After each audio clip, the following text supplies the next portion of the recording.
joining us now to scope this out. Obviously, I'm fired up about this today because I'm sick and tired of the NRA and the VCDL telling Republicans in Virginia what to do. I'm sick of it, and I hope you are too. Joining us now, State Senator Scott Surovell. He's in leadership within the Democratic State Senate in Virginia, part of the Rebel Alliance. Scott, great to have you. Hey, John, always good to be on. Although after listening to your opening segment there, I'm in mourning that this is the 15th anniversary of the death of Rick James. But I know, right? Always good to be on. And by the way, Trent Williams is a left tackle. He's not a guard. Left tackle. I'm sorry. Is he a left tackle?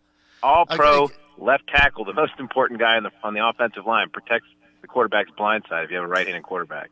Right. So it's like the movie The Blind Side, right, with Orr. So before we get to politics, let's get to the Redskins. Look, I'm in D.C. all week. I got to deal with all my Redskins fans. But here it is. Spring training starts, already drama. You got a tackle, all-pro tackle. The number one guy wants to go, doesn't like the training staff, says there's too many injuries, has to pay for his own training staff. Why not just hire his damn training people? Like, what is the problem with your football team? Why do they have these problems? I don't know.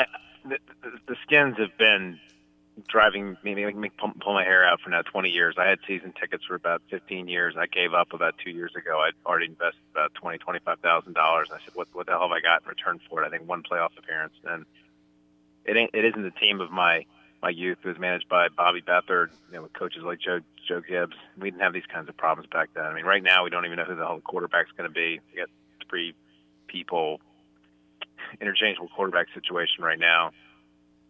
Trent Williams has kind of been an anchor on the team. He's been a leader in the locker room. He's mad more than just about the training staff. I think he got upset when they started picking up people last year that he thought looked like were there to replace him, and nobody really had a conversation with him about it. And given his role on the team and his longevity and his loyalty, I think he was really angry about that. So it's been a combination of things with him, but it all goes down to the management just does not manage the players very well. They don't manage expectations well. They don't pick well. Our scouting is crap. I don't know how Snyder puts up with it, but my guess is that Snyder's probably right in the middle of it, which is part of the problem. We have an owner who thinks he's a football expert, even though he made all his money doing direct mail marketing in his 30s and 20s. It's just demanding to me. I mostly focus on baseball now. The Nationals, at least, make the playoffs every year, and they win more than they lose. So it's a much more entertaining product.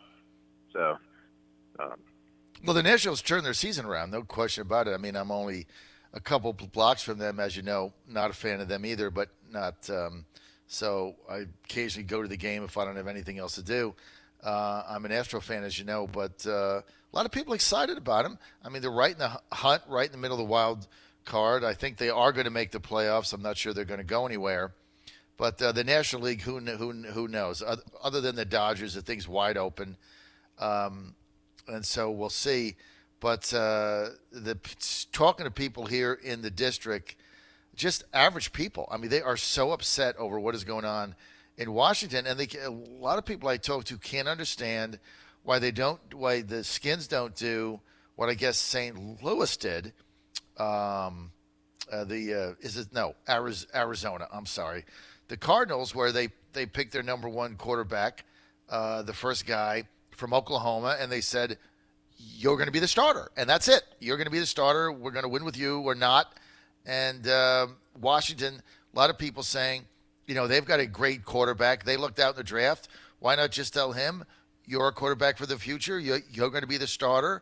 Everybody else is a backup. Why not do that? Yeah, I can't answer what drives Bruce Allen's thinking. He seems to march to his own drummer, John. And we tend to also trade away our draft picks for old talent. Right. I can think of all these players we've had through the years, like Deion Sanders and others, where you're just sort of like, what was that all about? Right. We got Donovan McNabb as our quarterback for a while. I mean, I think the Redskins have had something like 25 quarterbacks in 18 seasons or something. It's just been right. You typically build a team around a quarterback in your offensive line, and we seem to invest in everything else. Alfred Haynesworth, you remember him? I mean, we Oh yeah, paid, from I the forget, Titans. Yeah. $15 million for him. I think he played 5 games or something, and then he Yep. just wouldn't play anymore.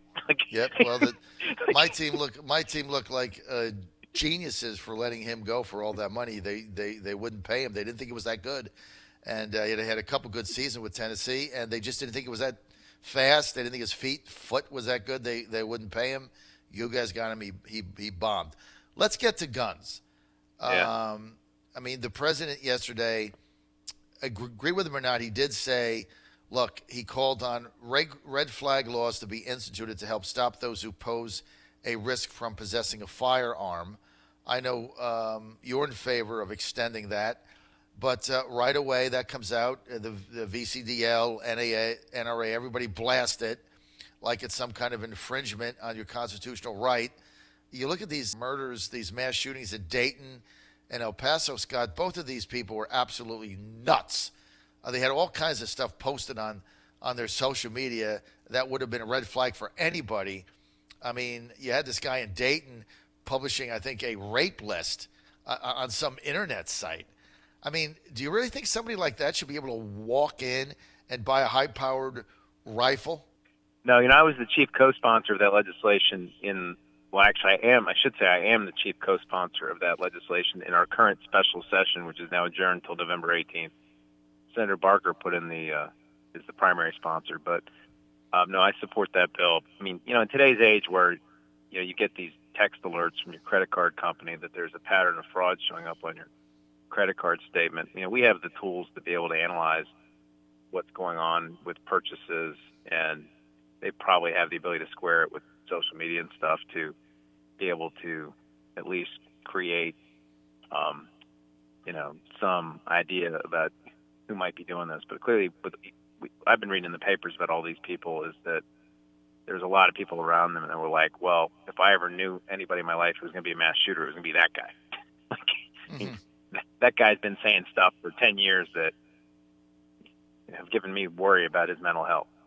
And those are the types of people that these laws are aimed at. And the concern that you hear is that, these red flag orders will be abused and people have their guns taken away by people just looking to mess with them.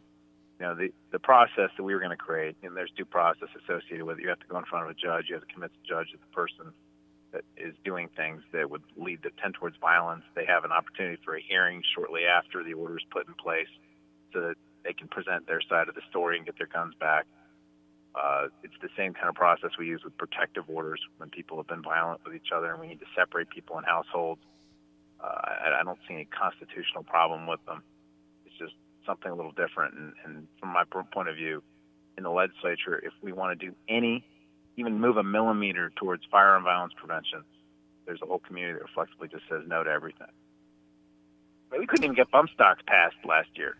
I mean, that one I didn't get. You got a guy that shoots like 200 people in Las Vegas and with a bump stock, and we can't even get that out of either chamber. It's just mind-boggling. Well, listen, right now Republicans in Virginia are at the altar of the VCDL, Van Cleve's group, and the NRA. Both of these are valuable organizations. They provide information. But when you look at the bump stock law, which I was in favor of, I got blasted for that. I mean, it makes no sense. And for the people to say, well, that's incrementalism, and if you take that away, then you're going to take away everything else. Then you're going to confiscate my guns, and I need to protect. I need a bump stop to protect myself from a tyrannical government. I mean, the argument becomes asinine, and that's really where we are now. But that's why I was not in favor of adjourning that special session. I thought the bad bills Republicans should have fought and defeated, and probably some decent ones come out, the red flag being one of them. And this idea that somehow it's an infringement upon your rights, there's nothing in the Constitution that says sell guns to crazy people. Is there? And if you believe in a representative form of government and a judicial system, you either believe in judges or you don't. And this country is run on judges. Some of you agree with, some of you don't. Pisses you off. I get it, right? I don't like any of them in San Francisco in the Ninth Circuit that stops everything the president tries to do. Everybody gets aggravated. But it's this system. It's a better system than anybody else has. And Scott Surovell, you nailed it. In order to get a protective order, you got to go in front of a judge.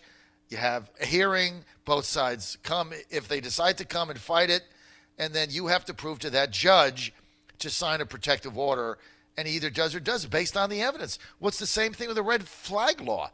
I mean, anything. Look, Scott, anything can be abused. Okay, that is not an argument to me. Well, it can be abused by who? Who would abuse it? Right? We want to take and I'd rather be safe than sorry. Wouldn't you? I think this is common sense legislation that the president has gone forward on, and I commend you for putting it out there. But here's my message to Republicans. If you don't do something here, you're going to get annihilated in the suburbs in 2019. Kirk Cox is out. Tommy Norman's out. Saslow is going to be the majority leader. Caucus of the Corner is going to run the show. They're going to have a 5 or 7 seat majority, and that's the end of Republicans in Virginia for a generation. Scott, you would probably like to see that politically, but I know you would also like to see common sense legislation passed in Virginia. So how do we go forward and get some of this done, like red flag laws, like getting rid of bump stocks? How do we do that?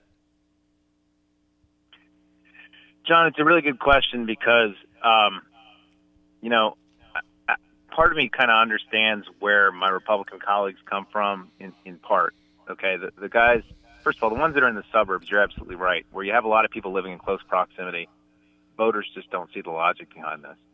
Where you represent areas where people are more spread out, where it's much more rural, I think that's where you tend to get the really hard base of Second Amendment supporters. And in my district, for example, I have 1 or 2 or 3 people, maybe 10, I don't know, that I hear from that are very pro Second Amendment. I've got probably hundreds that bombard me with, you need to do something, okay?